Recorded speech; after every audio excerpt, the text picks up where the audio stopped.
જય હિન્દ જય ભારત. સ્વાગત છે તમારું ગુજરાત સરકારી હક ચેનલ પર. આજે આપણે વાત કરીશું વસ્તી ગણતરી તમે ઘરે બેઠા ઓનલાઈન તમારી જાતે કેવી રીતે કરી શકો છો. હાલમાં વસ્તી ગણતરીના નામે ઘણા એવા સ્કેમ થઈ શકે છે. આ સ્કેમથી બચવા માટે તમે ઘરે બેઠા જાતે જ તમારું આ વસ્તી ગણતરીનું ફોર્મ ભરી શકો છો. આના માટે સૌપ્રથમ તમારે ગૂગલમાં જઈને તમે મોબાઈલ થ્રુ પણ આ કરી શકો છો. સૌપ્રથમ તમારે ગૂગલમાં જઈને અહીંયા SE.CENSUS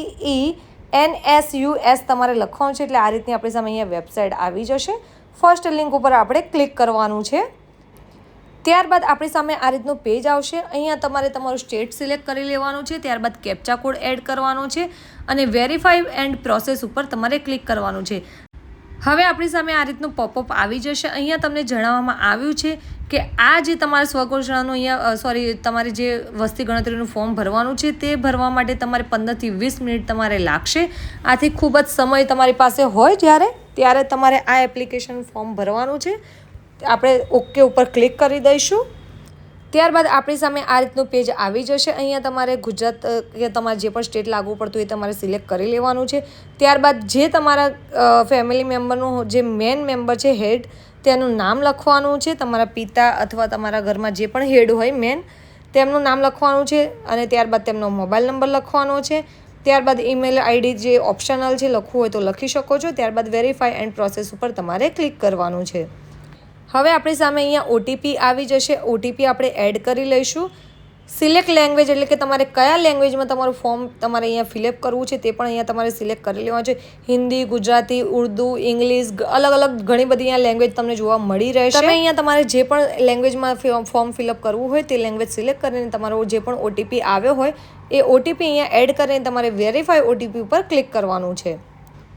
હવે આ રીતનું આપણી સામે અહીંયા પોપઅપ આવી ગયું છે. પોપઅપમાં જણાવે છે કે તમારે જે પણ આ ફોર્મ ભરો છો ત્યારે તમારે જે જગ્યાએ તમારું ઘર છે એ ઘરમાં બેસીને તમારે આ ફોર્મ ફિલઅપ કરવાનું છે, જેથી તમારું જે લોકેશન છે એક્ઝેક્ટ મેપમાં આવી જાય. જો તમારું લોકેશન આગું પાછું થાય છે મેપમાં તો તમે તેને જે પણ આપણે લોકેશનની રેડ જે હોય છે ઓપ્શન, તેને તમારે સાઈડમાં જે પણ લોકેશન તમારું એક્ઝેક્ટ હોય તમારા ઘરનું ત્યાં લઈ જઈને તમારે ક્લિયર કન્ફર્મ કરી લેવાનું રહેશે તમારું જે લોકેશન છે તે. ત્યારે આપણે અહીંયા ઓકે કરી દઈશું પોપઅપ ઉપર. હવે આપણી સામે એપ્લિકેશન ફોર્મ ઓપન થઈ ચૂક્યું છે. અહીંયા આપણે 5 ફેઝમાં આ એપ્લિકેશન ફોર્મ ભરવાનું છે. ખૂબ જ આસાન છે, કોઈ પણ જાતની અહીંયા પ્રોબ્લેમ આવશે નહીં. તમે જાતે ઘરે બેઠા મોબાઈલ થ્રુ આ એપ્લિકેશન ફોર્મ ભરી શકો છો. આ મેન જે ઓનલાઈન એપ્લિકેશન તમારે જે વસ્તી ગણતરીનું ફોર્મ ભરવાનું છે તેનું કારણ ખાસ એ છે કે આજકાલ ઘણા બધા એવા સ્કેમર્સ છે તે જે ઘરે આવે છે, વસ્તી ગણતરી કરવા આવ્યા હોય તે રીતનું આપણને ID કાર્ડ બતાવે છે અને તમારી સાથે ફ્રોડ થતું હોય છે. તમારી ઘણી બધી ડિટેલ્સ એ લોકો લઈ જતા હોય છે અને ખોટો તેનો ઉપયોગ કરતા હોય છે. આ વસ્તુ ન થાય એના માટે તમે જાતે મોબાઈલ થ્રુ તમારો આ એપ્લિકેશન ફોર્મ ફિલઅપ કરો, જેથી તમારે કોઈ પણ જાતની ડિટેલ્સ કોઈ પણ વ્યક્તિને આપવાની જરૂર પડે નહીં. ફર્સ્ટ ફેઝ આપણો આ ચાલી રહ્યો છે હાલમાં. સેકન્ડ ફેઝ આવશે ત્યારે આપણે તેનો પણ વિડીયો અપલોડ કરીશું. ફર્સ્ટ ફેઝમાં આપણે કઈ રીતે એપ્લાય કરવું તે આપણે અહીંયા જણાવીશું. સૌથી પહેલાં તમારે અહીંયા જે પણ તમારું સ્ટેટ છે, ડિસ્ટ્રિક્ટ છે, પિનકોડ છે તે તમારે અહીંયા લખી દેવાનું છે, સિલેક્ટ કરી લેવાનું છે. હવે તમને અહીંયા મેપમાં જે આપણે રેડ ઓપ્શન દેખાય છે સિમ્બોલ, તેને તમારું જે એક્ઝેક્ટ તમારું ઘરનું લોકેશન છે ત્યાં તમારે તેને ખસેડીને લઈ જવાનું છે અને લોકેશન ઉપર કન્ફર્મ કરીને નેક્સ્ટ ઉપર ક્લિક કરવાનું છે. અહીંયા ઉપર તમારે જે પણ એડ્રેસ હોય તમારું એ એડ્રેસ એડ કરી દેશો એટલે લોકેશન આવી જશે, પરંતુ આગું પાછું હોય તો તમારે સેટ કરીને તેને નેક્સ્ટ કરી દેવાનું છે. હવે અહીંયા તમારે તમારી જે પણ ડિટેલ્સ છે તે ફિલઅપ કરવાની છે. જેમ કે તમારું જે ઘર છે તે જે ફ્લોર છે તમારા ઘરનું એ શાનું બનેલું છે, માટી છે, લાકડાનું છે, પછી અથવા તો બ્લોકનું છે કે કોન્ક્રીટનું છે કે સ્ટોનનું છે, જે પણ તમારે હોય ફ્લોર તે તમારે અહીંયા સિલેક્ટ કરી લેવાનું છે. અને આમાં ઓપ્શન ન હોય તો એની અધર તમારે સિલેક્ટ કરી લેવાનું છે. ત્યારબાદ તમારે અહીંયા જે પણ તમારી ઘરની દિવાલ છે તે શાની બનેલી છે તે તમારે સિલેક્ટ કરવાનું છે. પ્લાસ્ટિક છે, વુડ છે કે પછી અહીંયા સિમેન્ટ છે, જે પણ તમારે લાગુ પડતું હોય તે સિલેક્ટ કરી લેવાનું છે. ત્યારબાદ તમારું જે ઘર છે તેનું ધાબુ છત છે તે શાનું બનેલું છે તે પણ અહીંયા તમારે સિલેક્ટ કરી લેવાનું છે. કે અહીંયા તમારે કોન્ક્રીટનું બનેલું છે, સિમેન્ટનું બનેલું છે કે પછી લાકડાનું બનેલું છે, પ્લાસ્ટિકનું બનેલું છે, જે પણ તમારે લાગુ પડતું હોય તે સિલેક્ટ કરી લેવાનું છે. ત્યારબાદ તમારે જે ઘરની કન્ડિશન છે તે કેવી છે, સારી છે કે પછી અનેબલ છે, રહેવા લાયક નથી, અથવા તો બિલકુલ તમારું ઘર રહેવા લાયક જ નથી, તે તમારે અહીંયા સિલેક્ટ કરવાનું છે. જો એકદમ સારી કન્ડિશનમાં છે તો ગુડ, બેટર કન્ડિશન નથી તમારે, નોર્મલી તમારે રહેવા ખાતર રહેવા એવું હોય તો તમારે સેકન્ડ નંબર ઓપ્શન અહીંયા જે છે સિલેક્ટ કરવાનો છે. અને બિલકુલ રહેવા જેવું ન હોય તો થર્ડ ઓપ્શન તમારે સિલેક્ટ કરીને સેવ એન્ડ નેક્સ્ટ ઉપર ક્લિક કરવાનું છે. અહીંયા તમને અલગ અલગ લેંગ્વેજ જોવા મળી રહેશે, એટલે તમારી જે લેંગ્વેજ તમને સુટેબલ હોય એ લેંગ્વેજ તમારે અહીંયા પ્રિફર કરવાની છે, અને એ લેંગ્વેજમાં તમારી સામે ફોર્મ આવશે, એટલે તમને એપ્લિકેશન ફોર્મ ભરવામાં કોઈ પણ જાતની પ્રોબ્લેમ આવશે નહીં. ત્યારબાદ તમારું જે હાઉસ હોલ્ડનું નામ છે તે આવી જશે ઓટોમેટિક. ત્યારબાદ તેમનું જેન્ડર તમારે સિલેક્ટ કરવાનું છે. હવે અહીંયા તમારે જે પણ કાસ્ટ લાગુ પડતી હોય, SC ST અધર, એ સિલેક્ટ કરી લેવાનું છે. ત્યારબાદ મકાનની ઓનરશિપ કેવી છે તે તમારે અહીંયા સિલેક્ટ કરવાનું છે. ભાડે રહો છો અથવા તો તમે પોતાના મકાનમાં રહો છો, કે પછી તમે પોતાનું મકાન હોવા છતાં બીજી જગ્યાએ ભાડે રહો છો, કે એની અધર ઓપ્શન જે પણ તમારે લાગુ પડતું હોય તે તમારે સિલેક્ટ કરી લેવાનું છે. ત્યારબાદ તમારા ઘરમાં કેટલા રૂમ છે, તમે જે મકાનમાં રહો છો તેમાં કેટલા રૂમ છે તે અહીંયા લખવાના છે. ત્યારબાદ તમારા ઘરમાં કેટલા લોકો અહીંયા રહી રહ્યા છે, તે મેરિડ કપલ કેટલા છે તે તમારે અહીંયા નંબર લખવાના છે. જેમ કે 2 મેરિડ કપલ હોય તો તમારે 2 લખવાના છે. એ રીતે તમારા ઘરના જે પણ સભ્યોમાં જેટલા પણ મેરિડ હોય તે અહીંયા લખવાનું છે, અને સેવ એન્ડ નેક્સ્ટ ઉપર ક્લિક કરવાનું છે.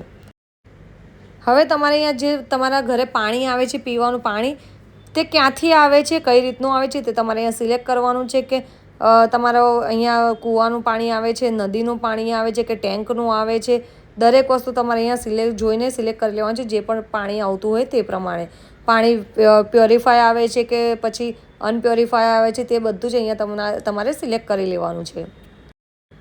હવે જે પાણી આવે છે એ ઘરની અંદર નળ છે કે ઘરની બહાર છે તે સિલેક્ટ કરવાનું છે. ત્યારબાદ તમારા ઘરે જે લાઇટ છે એ ઇલેક્ટ્રિકલ છે કે પછી સોલર છે કે અધર ઓઇલ છે, જે પણ તમે ઇલેક્ટ્રિક તમારા ઘરમાં તમે લાઇટ જે સોર્સથી તમે વાપરતા હોય તે તમારે અહીંયા લખવાનું, સિલેક્ટ કરી લેવાનું છે. ઘરમાં સાયકલ છે અથવા તો સ્કૂટર છે કે મોટરસાયકલ છે અથવા બંને છે કે એક પણ વસ્તુ નથી તે સિલેક્ટ કરવાનું છે. ત્યારબાદ ઘરમાં જીપ, કાર કે વેન, ત્રણમાંથી કોઈ પણ વસ્તુ છે કે નહીં તે સિલેક્ટ કરવાનું છે. ત્યારબાદ તમારે અહીંયા તમારા ઘરનો જે ઘરમાં મેન વસ્તુ તમે શું ખાઓ છો તે તમારે અહીંયા સિલેક્ટ કરવાનું છે સૌથી વધારે. જેમ કે તમારા ઘરમાં સૌથી વધુ રાઈસનો ઉપયોગ થતો હોય કે પછી ઘઉંનો થતો હોય કે જુવારનો થતો હોય, જેનો પણ તમારે અહીંયા ઉપયોગ થતો હોય તે સિલેક્ટ કરી લેવાનું છે. ત્યારબાદ તમારે મોબાઈલ નંબર અહીંયા જે પણ તમારો લખ્યો હતો તે આવી જશે બાય ડિફોલ્ટ, અને તમારે સેવ એન્ડ નેક્સ્ટ ઉપર ક્લિક કરવાનું છે. હવે તમારી સામે પ્રિવ્યૂ આવી જશે, એટલે કે તમે જે પણ ડિટેલ્સ અહીંયા ફિલઅપ કરી છે દરેક ડિટેલ્સ અહીંયા આવી જશે. તમારે કન્ફર્મ જોઈ લેવાની છે. ડિટેલ્સ એડિટ કરવા માંગતા હોય તો આ પ્રિવ્યૂમાં જ તમારે કરવાનું રહેશે. સબમિટ એપ્લિકેશન કર્યા બાદ તમે એક પણ ડિટેલ્સ અહીંયા તમે એડિટ નહીં કરી શકો, એ ખાસ વાતનું ધ્યાન રાખવાનું છે. આથી દરેક ડિટેલ્સને તમારે સારી રીતે, સચોટ રીતે અને સાચી તમારે અહીંયા ફિલઅપ કરવાની છે. પ્રિવ્યૂ ચેક કરી લેવાનું છે. કંઈ પ્રોબ્લેમ લાગે તો તમે એડિટમાં જઈને તમે આ ડિટેલ્સ એડિટ કરીને ફરીથી અહીંયા પ્રિવ્યૂ પર આવી જશો. એટલે તમારે સ્ટેપ બાય સ્ટેપ જે પણ ડિટેલ્સ છે એ જોઈ લેવાની છે. બધી જ ડિટેલ્સ ઓકે હોય તો તેને સબમિટ કરી દેશો. એટલે સબમિટ કરશો એટલે તમારી સામે તમારી એપ્લિકેશન નંબર આવી જશે. એટલે તમે જે પણ અહીંયા વસ્તી ગણતરીનું ફોર્મ ભર્યું છે તેનો નંબર આવી જશે. H કે રીતે અહીંયા જે આપણને ચોરસ કરેલું છે ત્યાં તમારું અહીંયા આવી જશે. હાલમાં તમારા ઘર અને તમારા ઘરમાં જે મેઇન વ્યક્તિ છે તેના લગતી આપણે અહીંયા જે ડિટેલ્સ છે એ ફિલઅપ કરી છે. આ ફર્સ્ટ ફેઝ હતો. સેકન્ડ ફેઝ આવશે ત્યારે આપણે સેકન્ડ વિડીયો બનાવીશું, જેમાં ઘરના મેમ્બર્સની ડિટેલ્સ ફિલઅપ કરવાની રહેશે. હવે આ એપ્લિકેશન ફોર્મ આપણે ઘરે ભર્યું છે જે વસ્તી ગણતરીનું, તેનાથી ફાયદો શું થશે કે આપણા ઘરે જ્યારે પણ કોઈ પણ વ્યક્તિ વસ્તી ગણતરી કરવા માટે આવે તો ફક્ત અને ફક્ત જે આપણે અહીંયા સબમિટ એપ્લિકેશનવાળો નંબર જે મળ્યો છે એ જ નંબરને આપણે સ્ક્રીનશોટ પાડી લેવાનો છે, સેવ કરી રાખવાનો છે. એ નંબર આપણે તે વ્યક્તિને આપવાનો છે. એના સિવાય કોઈ પણ વસ્તુ તમારે બીજી એ કોઈ વ્યક્તિને આપવાનું નથી. ના કોઈ QR કોડ, ના OTP, કોઈ જ ડિટેલ્સ તમારે આપવાની નથી. ફક્ત ને ફક્ત આ જે એપ્લિકેશન નંબર છે તે જ આપવાનો રહેશે. આના સિવાય એક પણ વસ્તુ તમારે તે વ્યક્તિને આપવાની નથી, જેનાથી તમારી સાથે કોઈ પણ જાતનો સ્કેમ કે ફ્રોડ થવાથી તમે બચી શકો છો. આથી બેટર છે કે ઘરે તમારા કોઈ આવે અને વસ્તી ગણતરીનું ફોર્મ ફિલઅપ કરે, એનાથી વધુ સારું છે કે તમે જાતે ઘરે બેઠા મોબાઈલ થ્રુ આ રીતે તમારું એપ્લિકેશન ફોર્મ અહીંયા ફિલઅપ કરી શકો છો. ખૂબ જ આસાન છે. એપ્લિકેશન ફોર્મ ભરવામાં કોઈ પણ જાતની પ્રોબ્લેમ જણાય તો જરૂરથી અમને કમેન્ટ બોક્સમાં કમેન્ટ કરી શકો છો. માહિતી તમને ઉપયોગી લાગી હોય તો વિડીયોને જરૂરથી લાઇક કરી લેજો, સાથે જ અમારી ચેનલ ઉપર નવા આવ્યા હોય તો ચેનલને જરૂરથી સબસ્ક્રાઈબ કરી લેજો અને અમારા વોટ્સઅપ ગ્રુપમાં જોડાવા માટે બાયોમાં લિંક આપી છે, ત્યાંથી ક્લિક કરીને તમે અમારા વોટ્સઅપ ગ્રુપમાં પણ જોડાઈ શકો છો.